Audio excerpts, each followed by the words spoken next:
नमस्कार, मैं हूं आपके साथ विभा उपाध्याय और आप सभी दर्शकों का अन्नदाता कार्यक्रम में स्वागत करती हूं। हमारे देश का किसान जन का पोषक है, वो श्रम का देवता है, अन्नदाता है।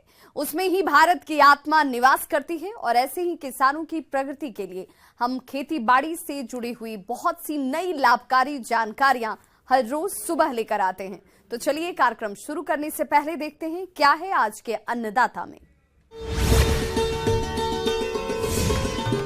जीरा की फसल में कीट रोगों का नियंत्रण करके ले अधिक पैदावार। कैसे लें सरसों की फसल से अधिक उपज।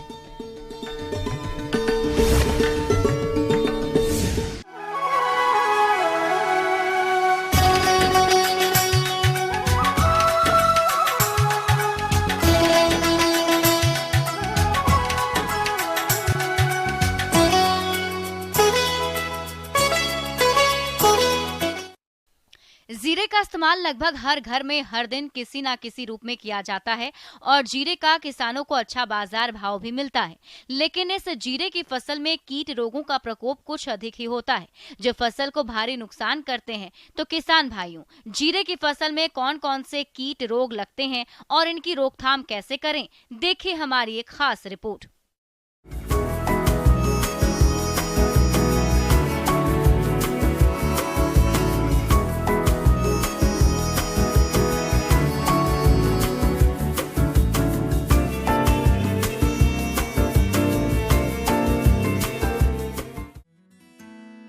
जीरा एक मसाले वाली मुख्य बीजीय फसल है।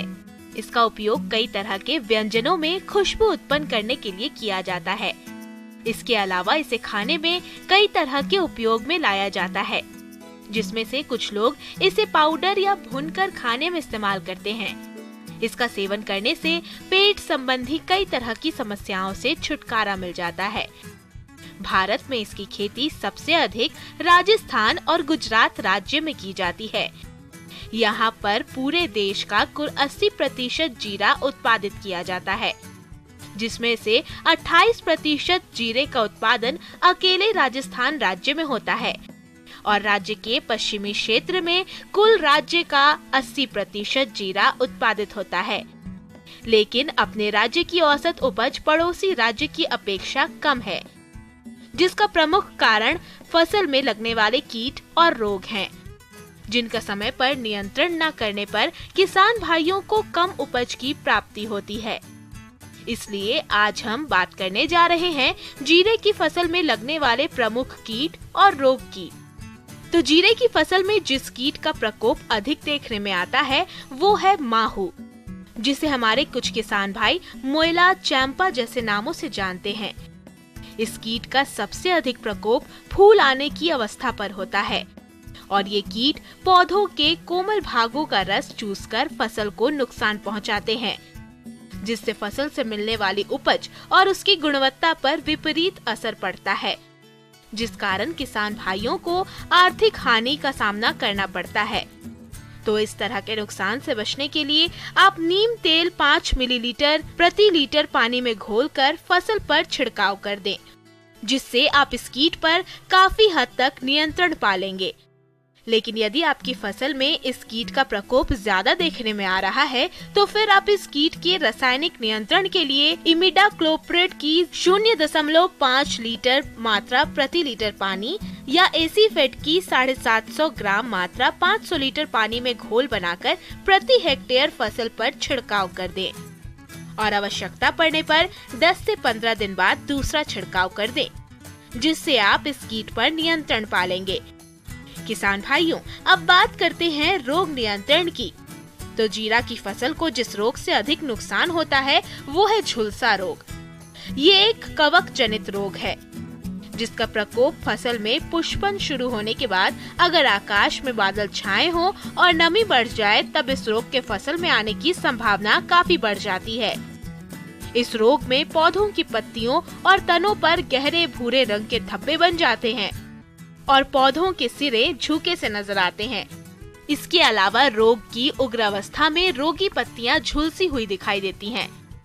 किसान भाइयों, रोग ग्रसित पौधों में या तो बीज बनते ही नहीं हैं और बनते भी हैं तो छोटे और सिकड़े हुए होते हैं।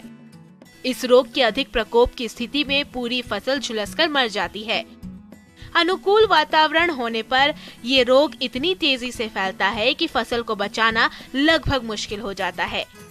इसलिए मौसम के बदलाव आते ही बीमारी के आने की संभावना होने पर दवा का छिड़काव करके फसल को बचाया जा सकता है। किसान भाइयों, इस रोग के नियंत्रण के लिए मेन्कोजेब 1.5 से 2 ग्राम प्रति लीटर पानी में घोलकर फसल पर छिड़काव करें, जिससे आप इस रोग पर नियंत्रण पा लेंगे। इस तरह किसान भाइयों, आप यदि इन बताए गए फसल सुरक्षा उपायों को अपनाते हैं तो आप अपनी फसल को कीट रोग मुक्त रखते हुए फसल से अच्छी क्वालिटी की अधिक पैदावार ले सकते हैं। किसान भाइयों, अभी तक आपने खेती से जुड़ी हुई कुछ उपयोगी जानकारियां देखी। अब लेते हैं एक छोटा सा ब्रेक, जल्द लौटेंगे और कार्यक्रम में आगे भी है खेती बाड़ी से जुड़ी हुई महत्वपूर्ण जानकारियां, तो बने रहिए हमारे साथ।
ब्रेक के बाद एक बार सभी दर्शकों का एक बार फिर से अन्नदाता में स्वागत है। चलिए रुक करते हैं अगली कड़ी की ओर।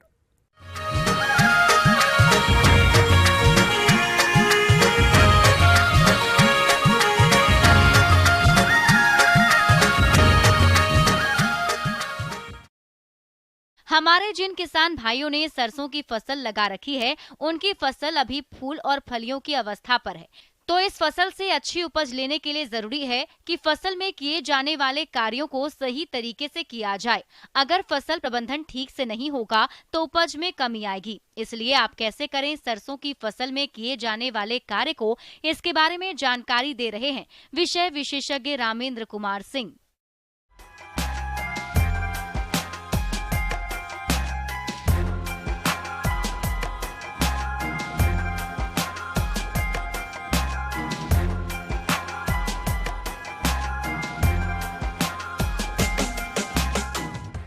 किसान भाई राम राम। अभी वर्तमान में सरसों की फसल जो जिन किसान भाइयों ने लगाई है उनके लिए समसामयिक सलाह दी जा रही है। अभी सरसों में फली बनने की अवस्था आ रही है। सरसों में 2 मुख्य क्रांतिक अवस्थाएं रहती हैं जिसमें सिंचाई की बहुत ज़्यादा जरूरत पड़ती है। एक तो पुष्पन अवस्था और दूसरा फली बनने की अवस्था। अभी वर्तमान में पुष्पन अवस्था का समय जा चुका है, फली बनने की अवस्था फसलों में देखी जा रही है, जिसके लिए किसान भाइयों से आग्रह है कि पानी अवश्य दें। जिनके पास सिंचाई का साधन है वो अवश्य दें। उसका ध्यान रखें कि पानी का व्यर्थ इधर उधर बहाव ना हो और जल का भराव ना हो। जल भराव होने से जल गलन का स्थिति बन जाती है और सरसों की फसल नुकसान हो सकता है। अतः किसान भाई पानी लगाने के बाद समय पे वहाँ पे उपस्थित रहें और पूरा पानी लगाने के पश्चात ही खेत छोड़कर अपने अन्य स्थल पर जाएं। किसान भाइयों, किसी भी फसल से अधिक उत्पादन प्राप्त करने के लिए फसल को कीट और रोगों के प्रकोप से बचाना जरूरी होता है। इस बात को ध्यान में रखते हुए सरसों की फसल में इस समय आने वाले कीट और रोगों की पहचान करके जल्द से जल्द नियंत्रण करें। दूसरी अवस्था आती है फली बनने के बाद। माहू कीड़े का सबसे ज्यादा प्रकोप सरसों की फसल में देखने को मिलता है। इसके लक्षण है कि वो छोटे छोटे काले काले दाने की तरह पूरे फली पर चिपक जाएंगे, पत्तियों पे चिपके रहेंगे और उनके वहाँ पे थोड़ा थोड़ा चिपचिपा सा आपको पत्ती या फली पे महसूस आएगा, जो समझ में आ जाएगा कि ये माहू कीड़े का प्रकोप हो गया है। माहू के कीड़े के प्रकोप का नियंत्रण के कई उपाय हैं। पहले तो मैं किसान भाइयों को प्राकृतिक के संबंध में बताऊंगा, जिसमें प्राकृतिक रूप से इनका उपचार किया जा सकता है। उसके लिए एक नीमास्त्र होता है। नीमास्त्र में नीम का आप पत्ती ले लें और उसको भी इसी विधि से 1 लीटर में आधा किलो नीम का पत्ती को उबालें और उसका जब पानी आधा आपका हो जाए तो उसको आप उसका अर्क को जमा करके टंकी में डालकर 40 से 50 ml के हिसाब से प्रति लीटर के हिसाब से उसका भी छिड़काव करेंगे। ये भी लाभप्रद है।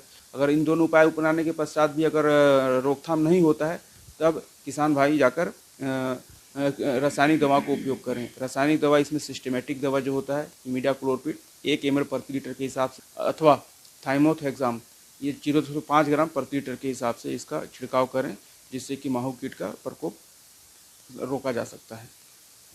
सरसों का सफेद रतुआ रोग, इस रोग से पौधों की पत्तियों की निचली सतह पर सफेद रंग के फफोले बनते हैं। रोग की उग्रता बढ़ने पर ये आपस में मिलकर अनियमित आकार के दिखाई देते हैं। पत्ती को ऊपर से देखने पर गहरे भूरे रंग के धब्बे दिखाई देते हैं। कभी कभी रोग फूल और फली पर केकड़े के समान फूला हुआ भी दिखाई देता है।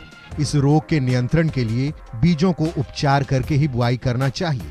इसके अलावा रीडोमिल MZ 72, WP और मैंकोजेब 1250 ग्राम प्रति 500 लीटर पानी में घोल बनाकर 2 छिड़काव 10 दिन के अंतराल से 45 और 55 दिन की फसल पर करने से रोग का नियंत्रण किया जा सकता है।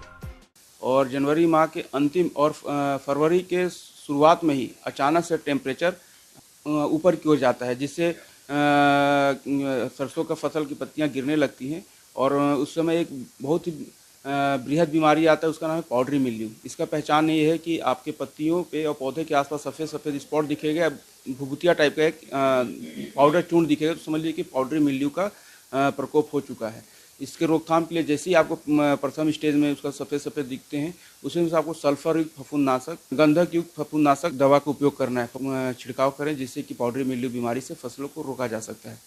सरसों का तना सड़ना या पोलियो रोग, सरसों की फसल में ये रोग फूल आने के बाद ही पनपता है। इस रोग से तने के निचले भाग में मटमैले या भूरे रंग के धब्बे दिखाई देते हैं। यह धब्बे रुई जैसे सफेद जाल से ढके होते हैं। रोगों की अधिकता में पौधा मुरझाकर टूट जाता है या फिर नीचे की ओर लटक जाता है। इसके नियंत्रण के लिए स्वस्थ और प्रमाणित बीज का ही उपयोग करें। बीजोपचार करके ही बुआई करें। गर्मियों में खेत की गहरी जुताई कर फसल के अवशेषों को नष्ट कर दें। सिफारिश से अधिक नाइट्रोजन प्रयोग ना करें। बीमारी का प्रकोप दिखाई दे तो 0.1% की दर से कार्बन डाइजिम दवा फूल की अवस्था पर 10 दिन के अंतराल में 2 बार पत्तियों व तने पर छिड़काव करें। वर्तमान में किसान भाइयों को एक समसामयिक सलाह दी जाती है कि अभी ये पाला पड़ने की संभावना फसलों में बन रही है। ऐसी स्थिति में किसान भाइयों से आग्रह है कि वो सायकल सिंचाई करें और जिनके पास सिंचाई की सुविधा नहीं है, वो खेत में आसपास इकट्ठे कचड़ों को मेड़ पे जमा करके उसको जलाएं। सिंचाई करने आग लगाने में अगर कोई समस्या आ रही है तो 1% थाई यूरिया का घोल का छिड़काव करें। मेरे द्वारा बताए गए हम छोटी छोटी बातें और उपायों को और अपनाकर कम लागत में सरसों फसल की अधिक से अधिक उत्पादन ले सकते हैं और अपनी आय बढ़ा सकते हैं। आगे और भी हैं खेतीबाड़ी से जुड़ी हुई बहुत सी रोचक जानकारियां, पर यहां रुकेंगे एक छोटे से ब्रेक के लिए। जल्द हाजिर होते हैं।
ब्रेक के बाद एक बार फिर से आप सभी दर्शकों का अन्नदाता कार्यक्रम में स्वागत है। बढ़ते हैं अपनी अगली प्रस्तुति की ओर।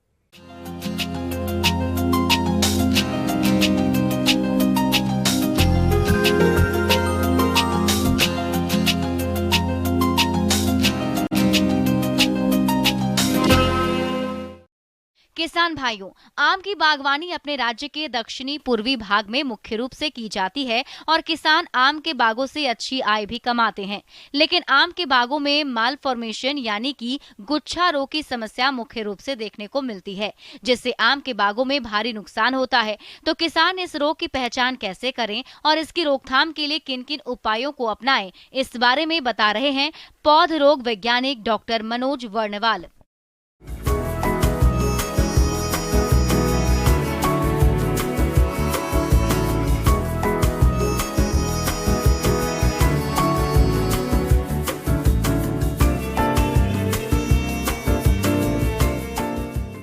किसान भाई, सबसे पहले हम आपको ये बताना चाहेंगे, आज मैंगो में एक बहुत ही कह सकते हैं कि ज़बरदस्त जो बीमारी लगती है, खास करके मैंगो माल फॉर्मेशन, उसके बारे में आपको जानकारी दूंगा। क्योंकि ये बीमारी जब सीजन में आ जाता है तो उपज में 70% तक 70% तक कह सकते हैं उपज में कमी आ जाती है।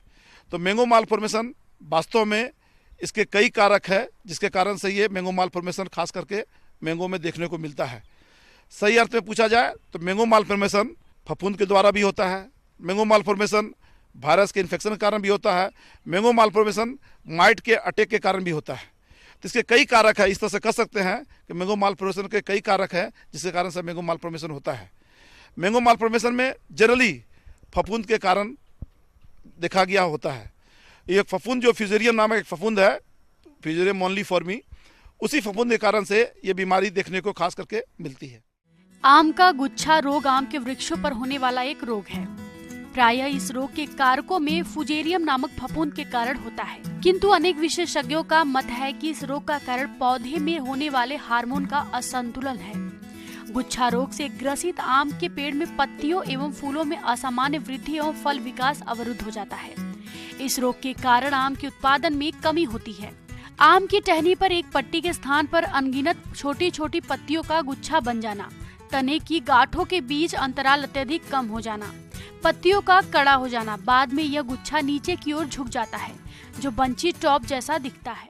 इसके लक्षण पौधों में खासकर दिखाई पड़ते हैं। जनरली देखा जाता है नवंबर दिसंबर महीने में ही इसका अटैक शुरू होता है, लेकिन यह विकराल रूप ले लेता है जब मैंगो में फ्रूटिंग होने की अवस्था आती है, या कह सकते हैं मैंगो में जब मंजर बनने की अवस्था आती है।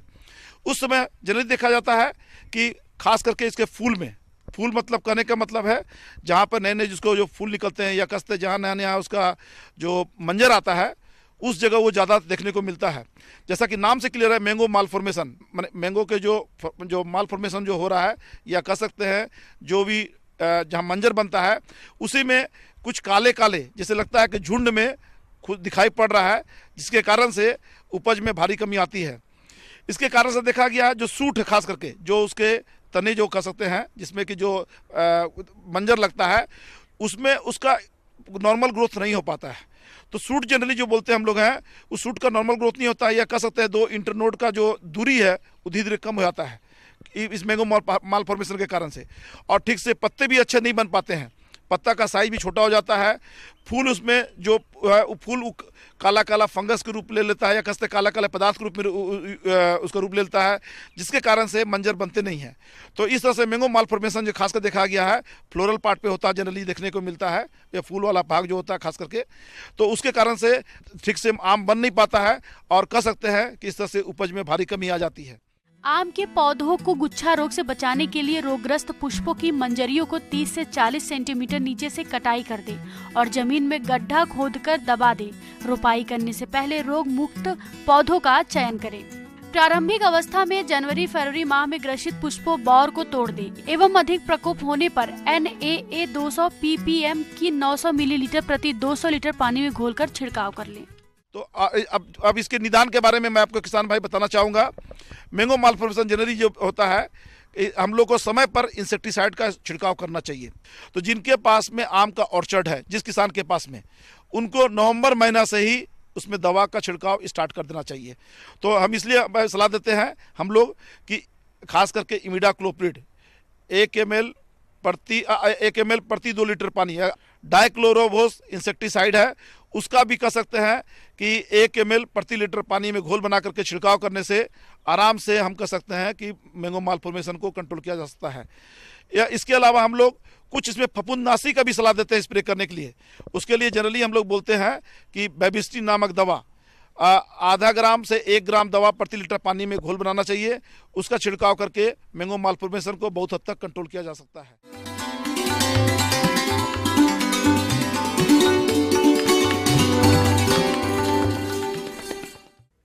अन्नदाता हेल्पलाइन निःशुल्क फोन संपर्क सेवा के माध्यम से आपके द्वारा पूछे गए प्रश्नों में से 1 या 2 महत्वपूर्ण प्रश्न को हम अपने कार्यक्रम में शामिल करते हैं और इसी के तहत आज किसान का सवाल और उनका जवाब इस प्रकार से है। अन्नदाता निःशुल्क फोन संपर्क सेवा के माध्यम से पूछे गए प्रश्नों में से आज हमने जिस प्रश्न को कार्यक्रम में शामिल किया है उसे पूछा है ग्राम बरौर, जिला श्री गंगानगर के कृषक राजेंद्र सिंह ने। ये गेहूं की फसल में खरपतवार नियंत्रण पर जानकारी चाहते हैं। तो राजेंद्र सिंह जी, आपकी जानकारी के लिए प्रस्तुत है कार्यक्रम का ये अंश।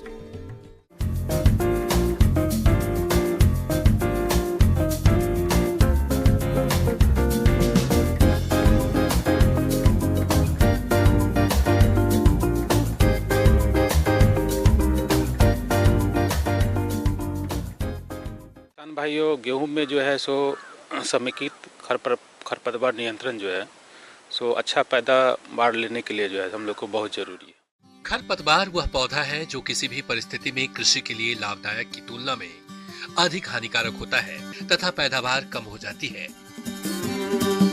खरपतवार फसलों के लिए हानिकारक कीटों के लिए प्राश्रयी पौधों के रूप में कार्य करते हैं।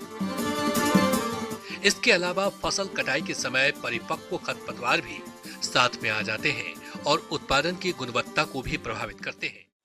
इसकी तैयारी शुरू की अवस्था में ही करनी होती है।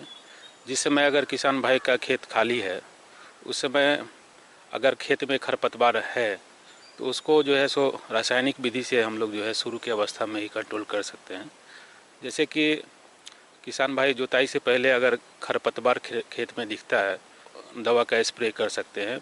इसके अलावा किसान भाई ध्यान देने वाली बात यह है कि जो बहुत सारे खरपतवार के जो बीज हैं वो गेहूं के जो बीज हैं उसके साथ मिलके जो है खेत में आ जाते हैं। तो जो भी हम लोग बीज खरीदे वो प्रमाणित संस्था से ही खरीदे जिसका कि ग्रेडिंग और पैकिंग अच्छी तरह से हुआ हो। गर्मी में गहरी जुताई करके फसलों एवं खरपतवारों के अवशेष को नष्ट कर देना चाहिए, जिससे कीट रोग के अवशेष उन्हीं के साथ नष्ट हो जाएं और उनकी वृद्धि पर नियंत्रण पाया जा सके। हमेशा बीज को शोधित करके बुआई किए जाए तथा बुआई से पहले बीजों की अंकुरण जांच अवश्य करें। खरपतवारों की वृद्धि जब इतनी हो जाए कि उन्हें हाथ से पकड़ा जा सके, तब उन्हें उखाड़कर इसका उपयोग आच्छादन के रूप में किया जाना चाहिए। यह अवस्था फसल बुआई के 20 से 25 दिन बाद आती है। और अगर किसान भाई इस 2 अवस्था पे खरपतवार का नियंत्रण नहीं कर पाते हैं तो गेहूं के फसल के लगाने के बाद 20 से 25 दिन बाद जो प्रथम सिंचाई के बाद जो है सो अगर खरपतवार खेत में दिखता है तो जिस किसान भाइयों ने अपने खेत में लाइन सोइंग कर रखी है गेहूं की, उसमें तो अगर चाहे तो ग्रबर वीडर से जो है सो कमैनी करा सकते हैं। ग्रबर वीडर 2 लेबर जो है सो 1 एकड़ में सो 1 दिन में सो कमैनी कर सकता है। वो उससे जो है सो अच्छी तरह से कमैनी हो जाएगी।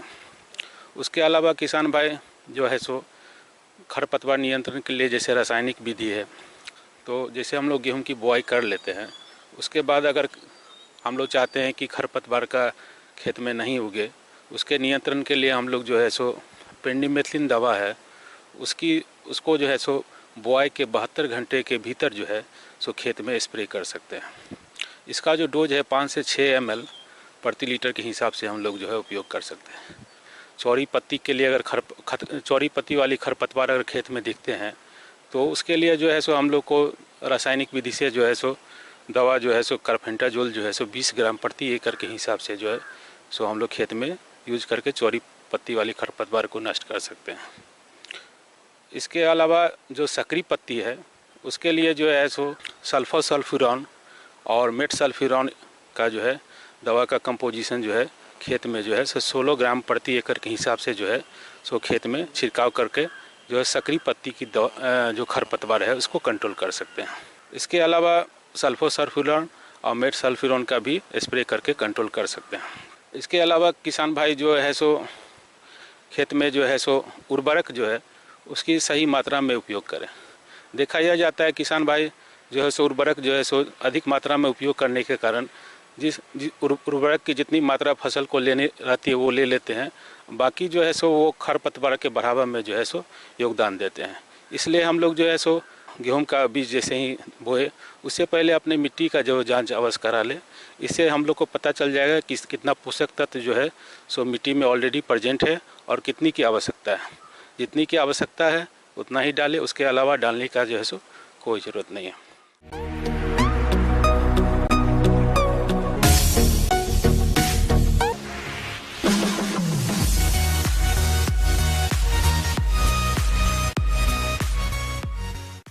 आइए अब एक नजर डालते हैं राज्य के कुछ चुनी हुई मंडियों के प्रमुख फसलों के बाजार भाव पर।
किसान भाइयों, अन्नदाता आपकी सेवा के लिए संकल्परत है। कृषि संबंधित समस्या और सुझावों के लिए आप हमें इस पते पर संपर्क कर सकते हैं।